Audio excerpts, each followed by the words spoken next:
And now, a message from your very own Maggie Griffin. Hello, everyone. Anyway, it's great to see all of you. You're all such great fans. You know, you gotta kind of forgive Kathy. Sometimes she gets a little raucous, but you know, you listen, you hear, it kind of goes in one ear and out the other. Just take it for what it is. It's just Kathy. So anyway, she's going to have a great show, I'm sure. Also, hey, there are T-shirts for sale in the lobby.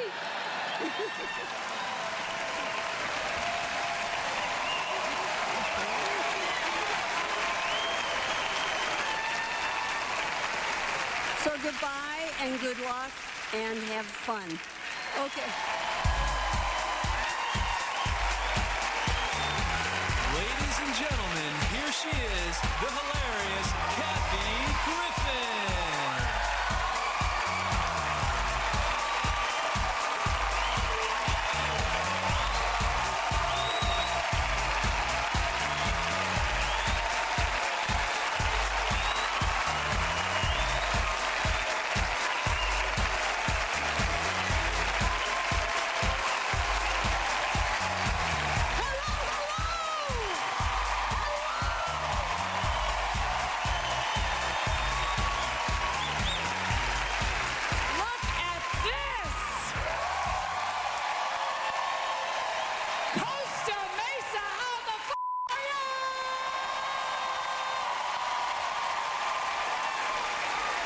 This is fantastic. All right. I mean, seriously. What about your Maggie Griffin? Come on.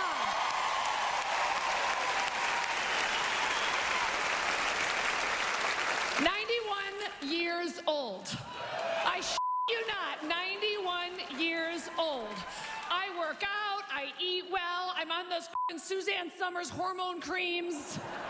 Maggie Griffin, junk food and booze. I know. You gotta give it up. You gotta give it up. All right, let's do the Kardashian wedding by the numbers, okay? I'll try to talk about the Kardashians without asking anyone if they have a firearm so I can blow my brains out while I'm at it. Okay, first of all, they spent all this money on the wedding, and I'm sorry, the theme was, I don't know if she was trying to be Princess Jasmine. She looked like a belly dancer from the Seven Veils strip club. Yeah, that's right. With some sort of up forehead necklace that looked like she got it at Claire's at the mall. Sorry. And then they had a runner, like leading up, and it was black and white, that was their theme. And then they had their family crest, which I'm telling you, they made up. They don't have a crest, relax. They just took some letters and mashed them up and put them together. Here's our crest. And the idea that she marries this guy, what's his name, Chris Humphries? He's on the Nets, right? All right, I'm just gonna say this.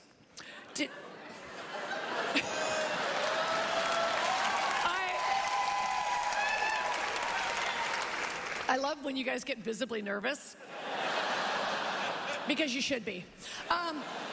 All right, so the first time I saw a picture of the now husband, Chris Humphries, did anybody else think that he looks a little special needs?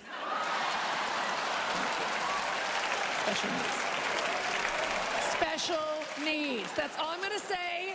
No, and I say that with love because I have two dogs, and one of them is a rescue dog named Larry. And yes, I have Larry the dog. He's just fine. He's 100 pounds of love, and he's untrainable. I've had Cesar Millan come to the house. He's literally untrainable, and I believe that my dog Larry is autistic. Yeah, I'm living on the edge, Costa Mesa. I'm going there.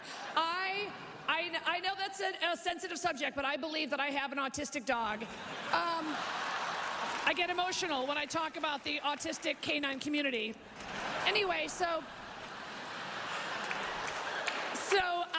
So anyway, Kim Kardashian got married, and I thought the wedding was such like a freaking Persian conversion Armenian nightmare from hell. Yeah, I'm saying it because nobody else has the balls to. Okay, here's the part that kills me. She reportedly got paid $17 million, I know, just to get married in the first place.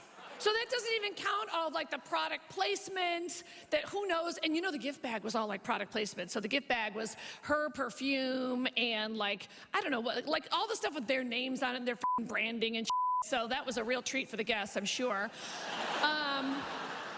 One of the guests, by the way, was my boyfriend, Justin Bieber. And you know, they had a virtual wedding guest book. Yes, because as if there weren't enough people at that wedding, they wanted to make sure that all the fans could leave their virtual message. Well, I left one. It was a simple you, but I did do like XOXO, Kathy, to balance out. Now, you know that they were both tweeting up a storm because they have millions of followers on Twitter. And so this is their big day. And the wedding has been a little bit shrouded in secrecy until it airs and all this other stuff. So I wanted to read you some of their twats. I wrote them down. Yes. I do my homework, I do my research and development. And so keeping in mind, I was looking on their Twitter to see anything that maybe wouldn't be on the special or anything maybe fun or embarrassing. All right, I'm now quoting. Kim's twat for her wedding day was as follows. Today is the day. Really? $17 million? Angry. Another one that Kim twatted was anxious, excited, emotional. 3 words to describe what I'm feeling right now, which is 3 more than I thought she knew. Thumbs up. Chris twatted, this is it. And I thought, easy, Michael Jackson, take it easy. So, what was she, looking through Netflix? Oh, the mom had the best dress ever. Did you see this? Because Kim's dress was beautiful, Vera Wang, and the mom had this dress with just a big-ass bow, a big, giant bow, like a bow tie across her tits. Oh, you know Bruce chose it. He was like, go, girl.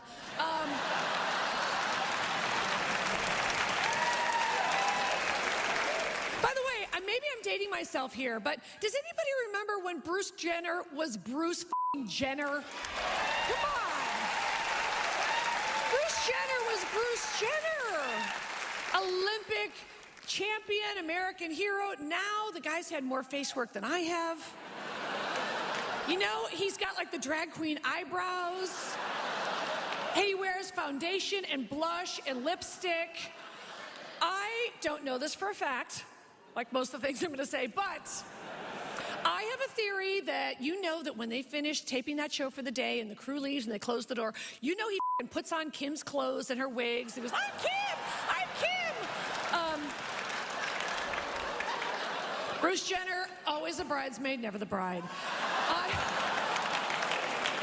Oh, that is evil. All right, so the Kardashian wedding has become, this is the phrase that drives me crazy, is when people say, they're as close as we have to American royalty.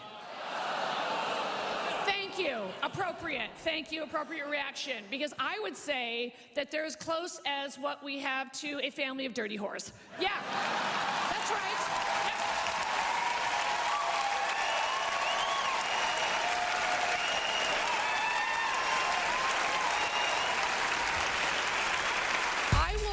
You down to the nub. I will. Oh yeah, I'm a big watch. Are you sore? Anybody sore? I think we're gonna have to talk about Casey Anthony right now. Yeah, we're going there.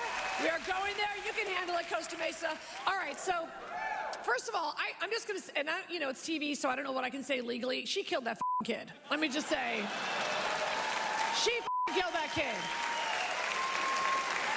All right, now I'll rephrase it for TV. In my opinion, in the Casey Anthony case, it appeared to me as a simple viewer that she may be guilty of the crime, and yet the jury did not agree.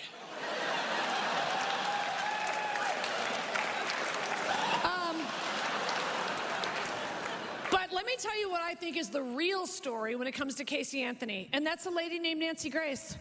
Yeah, that's right. Nancy Grace has had it with Tot Mom. Had it with Tot Mom. I don't know how she came up with the name Tot Mom. I don't give a shit. It's funny. I love Tot Mom. I, by the way, have renamed her Hot Mom. Yes. No, hear me out. And by the way, I don't know if she was like the lawyer or what, but let me tell you, that lawyer, Jose Baez, I am alleging, I do not know, I think she blew that guy the day she met him.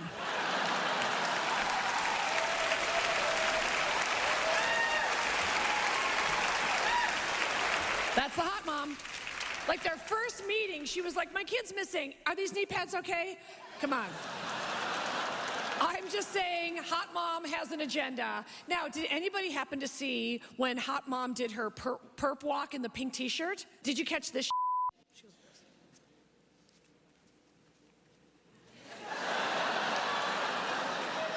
And I was like, did she?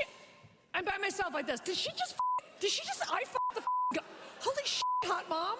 She just the guard.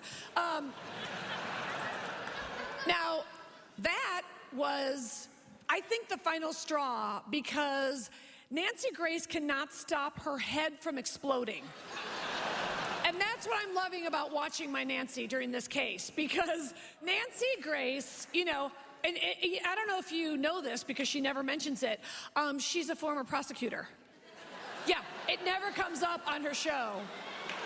Except every 17 seconds. You know, I'm a former prosecutor. As a former prosecutor, there's one thing I know. I used to be a prosecutor. I am not a defense attorney. If I was to walk into a prosecutor's office, I would know where to go. I was one myself. I was a prosecuting attorney, and we did not put up with any of that guff. As a prosecuting attorney, I'm a former prosecuting attorney, but let me tell you what I know about prosecution as an attorney who practiced in prosecution. So,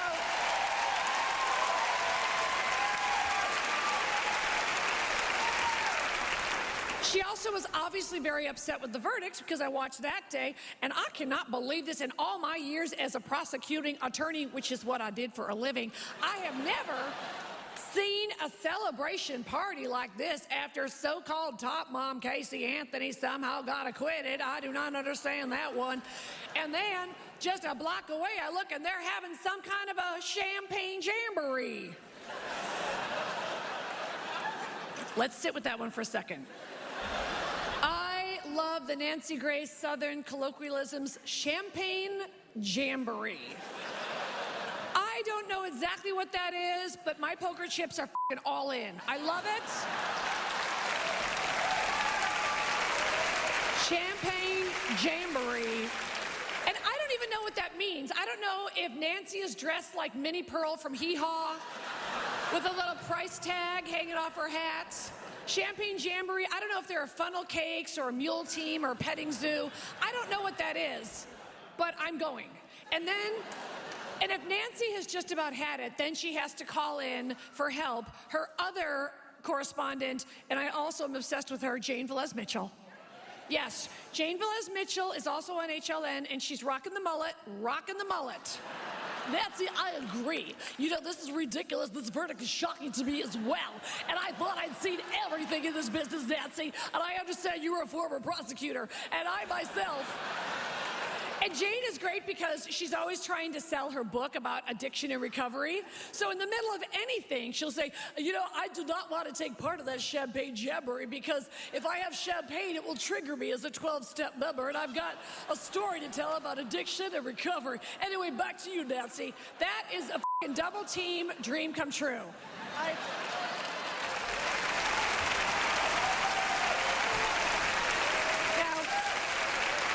Jane Velez Mitchell, JVM.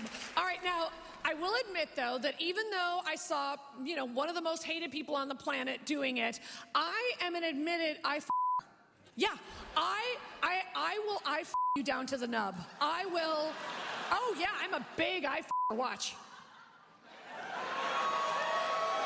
Are you sore? Anybody sore? I will you so hard, you're gonna need a condom, a dental dam, 2 bottles of lube. Yes. I am an here, now, and forever. Now, granted, I'm not good at it, and so often when I'm walking down the street, someone, the guy will just look at me like this. Which means he wants me more, he just doesn't know how to express it. So, no, I'm one of those crazy people, because I go on like these walks and hikes every single day. I'm like a super crazy walker. And so when I'm walking, I'm also so I'm that person that if you're going on a walk somewhere, if you're in a park somewhere, you'll see me and I can't even help it. It's just innate. And by the way, it's really sexy. I hope you can handle it when I do it to you, because it's usually me in like a 3-year-old jog bra and my walking pants giving you full camel toe. Full, yes. Whether I'm in the desert or not, I'm bringing my camel toe. And then my bangs up, my hair in a ponytail, and flop sweat. It is sexy. And that's me.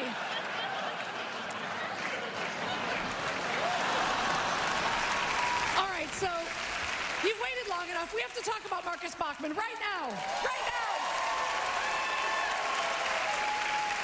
Here's why. Okay. In my last special, I told a true story, about having kind of a run-in with Michelle Bachmann, who's a dumbass. And yes.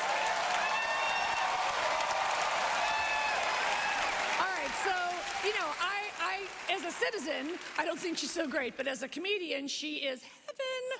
Now, if you saw her on the cover of Newsweek, then I love you. I love you, Costa Mesa. Okay, so she had the crazy eyes, right? And that was a photo shoot that she agreed to, by the way. So there she was on the cover of Newsweek with eyes like Ramona from The Real Housewives of New York City.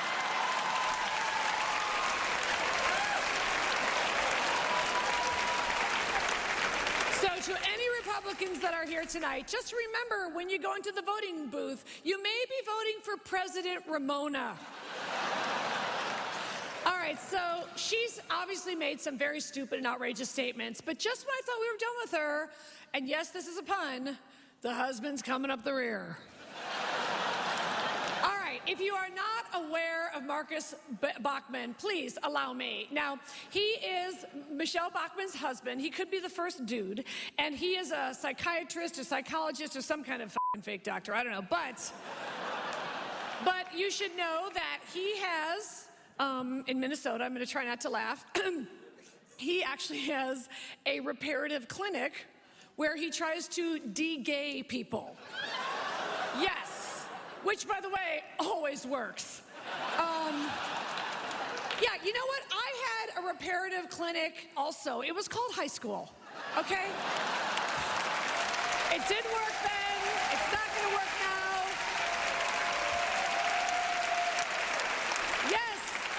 The girl that went to the prom with the gay guy. I had a gay boyfriend. I spent 4 years saying, "Is it me?" And then he was looking over my shoulder to a guy named Jason.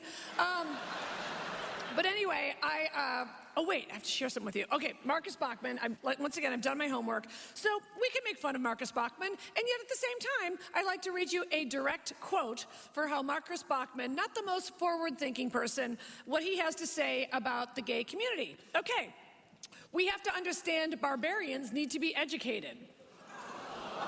I know. Okay.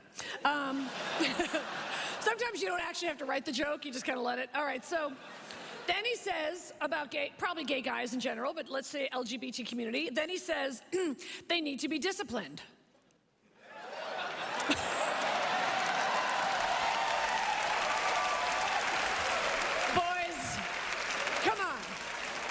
There's a time and a place for that, okay? I mean, he doesn't know what he's talking about, but I know that some of you f***ers have been in a ball gag and a zipper mask within the last week. And then his choice of words, of course, bespeaks his own intellect, which is, he then says without irony, just because someone feels it or thinks it doesn't mean that we are supposed to go down that road.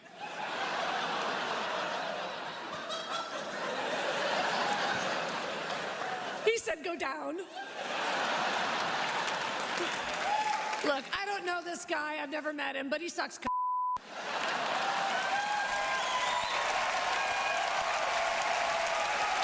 Okay, let's cut the shit. I'm in Costa Mesa.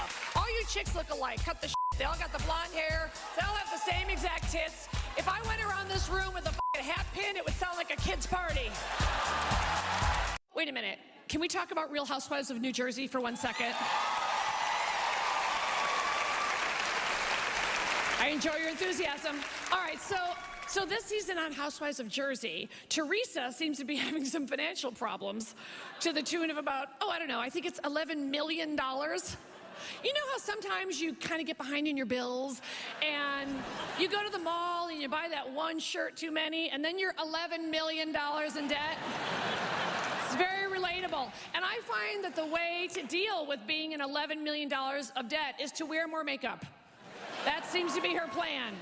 But we can't expect a lot because her sister-in-law, Melissa, is also delivering the goods. And Melissa's the one who, and I know this is a shocker, wants to be a singer. Isn't that weird that somebody on The Real Housewives wants to be a singer? Wow, with no training. Isn't that weird? With absolutely the Countess. All right, so crazy. All right, so now the sister-in-law Melissa wants to be a singer, and so there was this great moment in one of the episodes where she was visiting with some friends and bragging about how there was a prediction that she was going to do well because they had seen a median.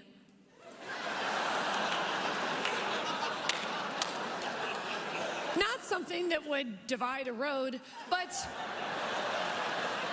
you know, you may want to consult a median to see how your future is going to unfurl. And then there was a great moment because I thought, okay, maybe in the moment she just said something, you know, by mistake. I've certainly done that a million times. But no, then when they do the sit-down, really glamorous, glossy interview with the good lighting, she's sticking with it. So normally I don't believe in a median, but now that I heard it from a median, it could happen. You go, girl. And you know, I'm never gonna give up on my Housewives of Orange County. I'm not going to. That's right. I have been there from the beginning, and I'm still there. So you know, they kind of recycle them like Menudo. Have you noticed that? Right? It's like Menudo. And I was there from the beginning with the beginning group, and now, of course, they still have that crazy Vicky, right? Who somehow, oh my God, I'm so pissed because I'm single and she's banging a new guy already. I'm pissed. Seriously? The All right, so, and they all live in that Coda de Kazi or Coda de Cozy or whatever the it is. It's like a up Orange County gingerbread land. What the hell?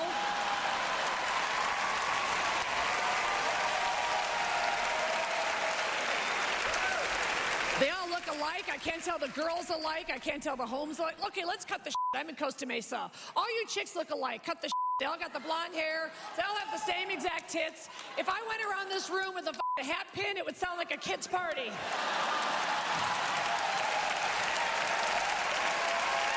Big. All right, so, I brought something special for you. Wait a minute. Can I please read you my favorite prison fan letter?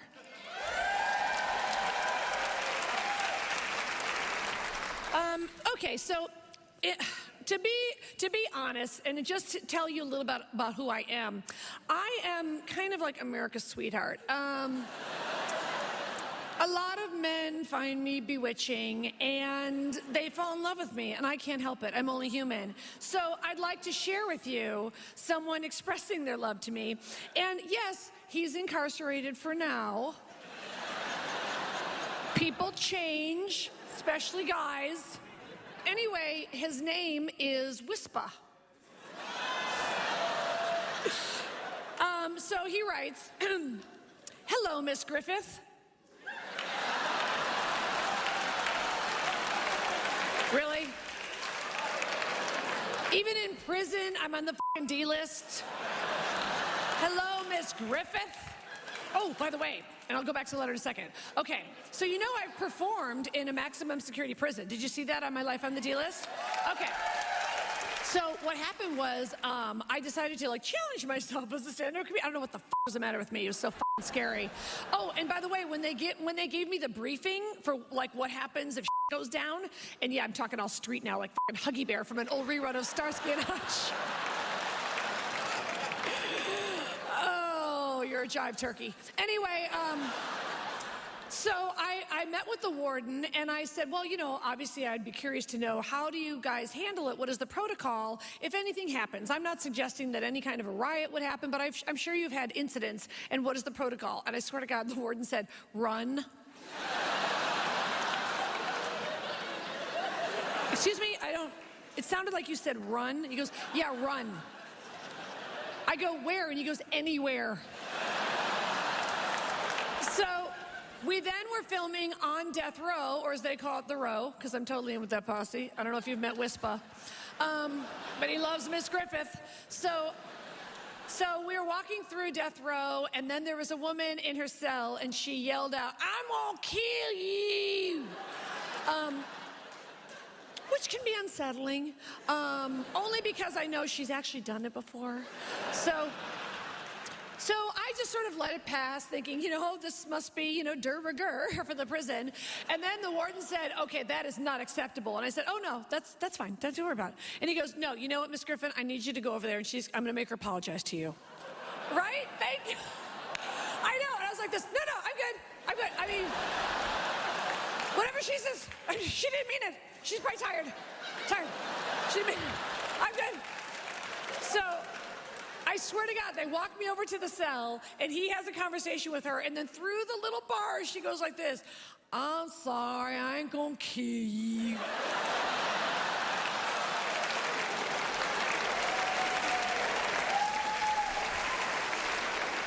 I know, that's why I think I could someday be Mrs. Wispa.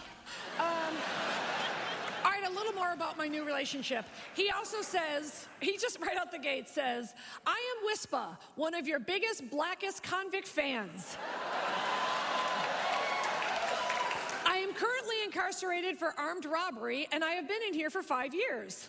Well, we all go through phases. I must ask if you will send me a photo of you to put on my locker, maybe a bikini shot. Seriously, he's only human, right, guys? Yeah. You are way finer than Paris. Really? Oh, Wispa. And then he says, can't you see us? Big, black, greasy convict with the redheaded diva? So he's like thinking it through. I kind of like that. And then just when I thought we were getting along, he says, hey, I don't see you much anymore on TV. Ouch. Ouch. I saw you on TMZ in an old version of Cribs, which is weird because if he was convicted for armed robbery, he probably, all right. And then he says, I hope I don't creep you out. I ain't no nutcase, okay? I know. So now I don't know, like, if we've had our first fight or... I gotta calm Wispa the down. And then he gets a little philosophical. The world is so full of But believe me, there are still some real angels left in the city. And then he gives me his angelic name. What, you guys don't have an angelic name? Mine's Pussy. Anyway, he says, my angelic name is Michael, the archangel which defeated Satan. Or Oprah. Oh, but hold on. Things are turning around. I am studying business and real estate, which I support because if you've been convicted for armed robbery, you want to get that real estate license. Stat. My goal is to be worth $13.5 billion within 10 years after my release. You know what I like about this? It's not just 13.5 million or $13.5. No. Wispa shoots for the moon. Okay. I don't want a rice paper vagina. I want a Berlin Wall, motherfucker. Yeah. So I was in New York, and they had just the littlest tremor. No pictures fell off the wall. And by the way, they tried to evacuate me. And I don't know about you, but I am always pantsless. No, so the guy comes to my door in the hotel, and I'm just wearing panties and like an old, nasty T-shirt. And so I just said, no, I'm not leaving, and I don't have pants on. And I don't know where they are. But I swear to God, I'm a pantsless motherfucker.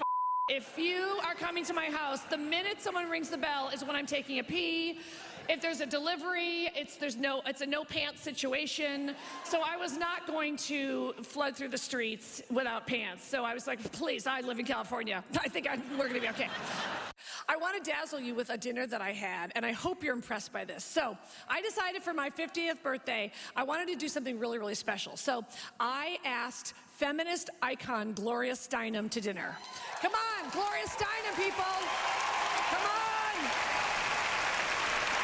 Anyway, I worship Gloria Steinem and everything she stands for and stuff. And I feel like there's nobody like her now. Like, no one's really taken that mantle and stuff. So I said, can we please go to dinner? But I'm going to be honest with you guys. I was just out of like a really tough breakup. And one of the questions I wanted to ask to her, of all people, is how do you get a relationship with a dude when you're like a ballsy chick? Because my balls are like, they're like basketballs. Like, they're just, I try to tuck them and it's work. But anyway. And by the way, we ate at a vegan restaurant, which was a nightmare. That was a f***ing nightmare. Those vegans can suck my dick with their, I am sorry.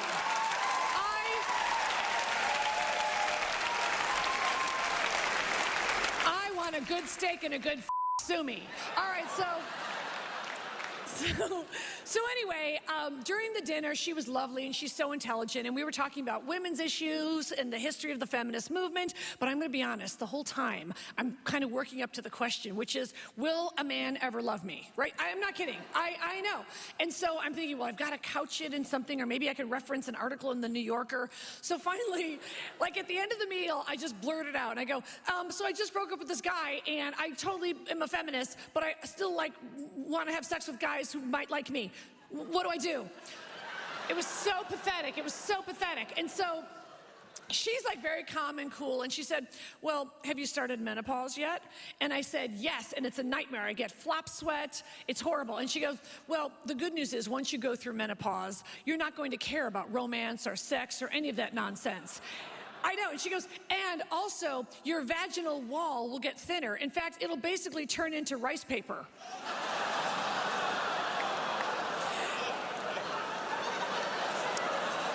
Birthday. Happy birthday to me. So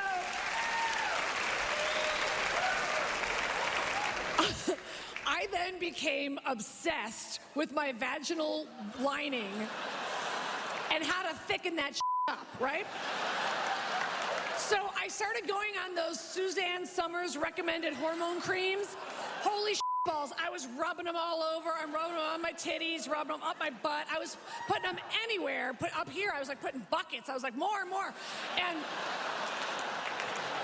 I don't want a rice paper vagina. I want a fucking Berlin Wall, motherfuckers. Yeah.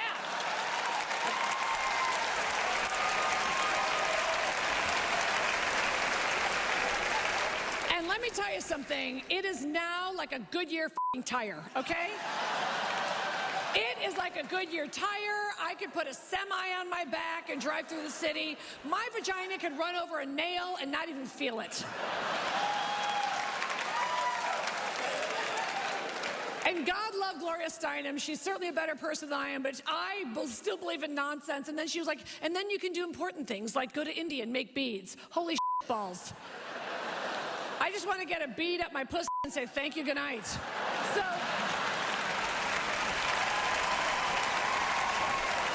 Because we're in California, I have to tell you yet another embarrassing story. So I don't know if you know this, but I've never had a drink in my life. Truly, I've never had a drink, it's true. No, I just have never had a desire to drink, and my fear is loosening up more.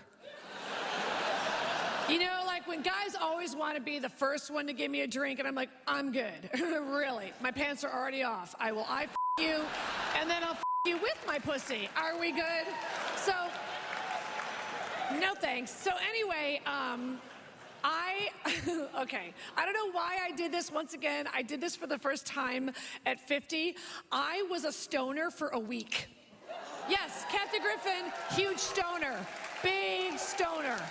So embarrassing. So I'm trying to like learn the lingo, right? So I don't know about pot, or I wouldn't know how to get pot. And I don't know why I thought this, but I swear to God, I mean, I certainly have enough comedian friends who smoke pot. I should know this. And I thought it was called the Chief. Am I the only person who calls it that? Really? Okay, so I thought I was so in. So I started talking to my comedian friends, being like, hey man, can you score me some Chief? Yeah, I just want to know what it feels like. I'm thinking of hitting the Chief later. Do you have a contact for the Chief? What's the Chief going for? I'd like a nickel bag. And all my pothead friends are like, what the are you talking about? And I was like, pot is, they're like, no, it's not the Chief. So I now just lovingly call it the Chief. Okay, so I was in Palm Springs in the safety of a hotel, and I thought, I'm going to try the Chief and see what happens. So someone who works for Team Griffin, who shall go unnamed, Tiffany, had a friend. And I said, I want to just commit to having the Chief. And Tiffany was laughing, and she's like, we don't smoke the Chief. I was like, I know, this is one time, let's go crazy. And her friend brought over a Chief brownie, right? And it was pretty big. And here's what I didn't know about potheads. I didn't know that pot brownies can taste good. Like, I thought they would just taste like old ashes or something. I didn't know that it's just normal brownies with a little Chief in there, but a ton of butter. And I love butter, and I like chocolate. And I was already like in a bed, so I couldn't like trip and do like, I can fly, man. I can fly. Because that, you know that's what I thought would happen. Like, I'm so old school that I thought I'd be on the ledge. I can do it, man. We're going to Mars. So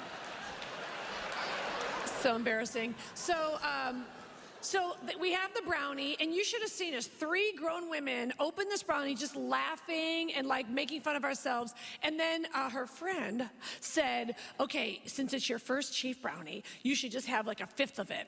So you know what happened, right? I take a 5th, or eat it, whatever you call it, smoke a 5th, or I don't even know what it was. I ate it. It was like a brownie. It was just a brownie. And it had chocolate chunks, which I love. So then, of course, I eat it and nothing happens. And then I have some more and nothing happens. And I was like, oh my gosh, as usual, I'm a scientific anomaly, and I'm the one person on the planet that is immune to the Chief. So I ate the whole thing.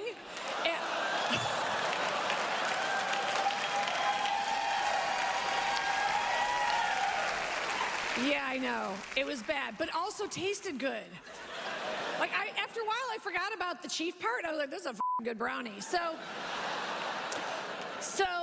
they kept warning me, and then I think when Tiffany, her friend, left, there was like half a brownie left, and she was saying, okay, save this and all this stuff. I was like, whatever, kids.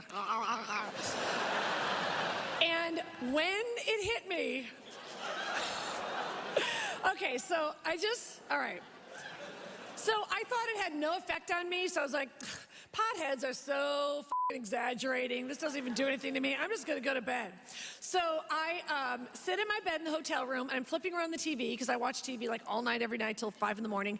And then I'm flipping around CNBC, and I see my pal Susie Orman.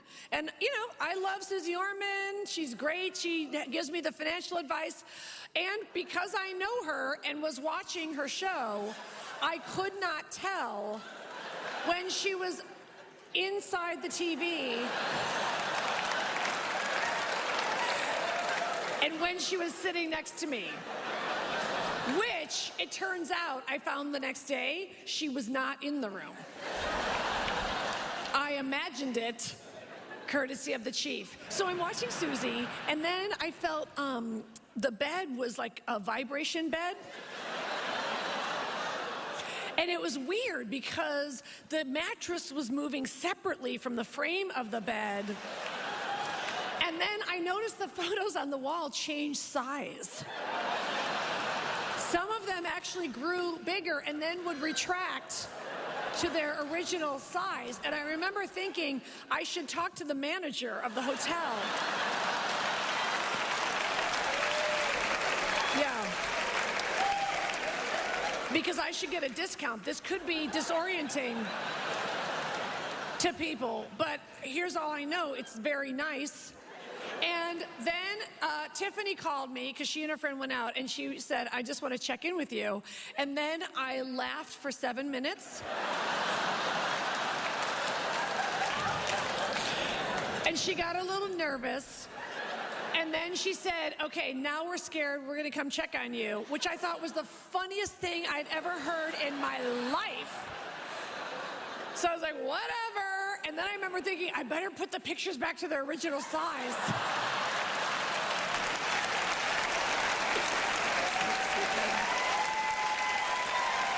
All right, you want to hear about my weekend at Anderson Cooper's house? I sent him a picture of me in front of his fireplace in his underwear. And then he wrote back, finding everything okay?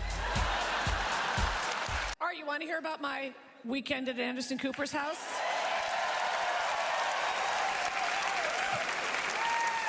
All right, so I've talked about him before, and I love doing New Year's Eve with him on CNN and stuff, and I'm by far his most embarrassing friend, by far. But I also want to say most exciting. I'm by far his most exciting friend, and I proved it last weekend. Now, he foolishly invited me to his house in Connecticut, right? So he's got, the East Coast people have their vacation house and stuff. So I do not understand that scene. I'm a city gal, and to me, when I go in the country, I just sweat and my hair frizzes, and I don't want to get in the water unless it's maybe an infinity tub at the Four Seasons. I love a hotel. So I admit I am not a good host because, once again, don't have pants. I rarely have pants on. So I'm also admit that I'm not the greatest guest, and I rarely stay with anybody. I'll always choose a hotel, but he offered, and it was very kind and foolish, because he gave me the keys to his house to go a night before because he had to do the news, like his real job. And so I went the night before, and it was a nice house and everything, but I thought it would be funny if, while he was covering the revolt in Tripoli, just a light little story. So I thought it'd be funny if I took really up pictures of myself in his house. And sent them to him during the news.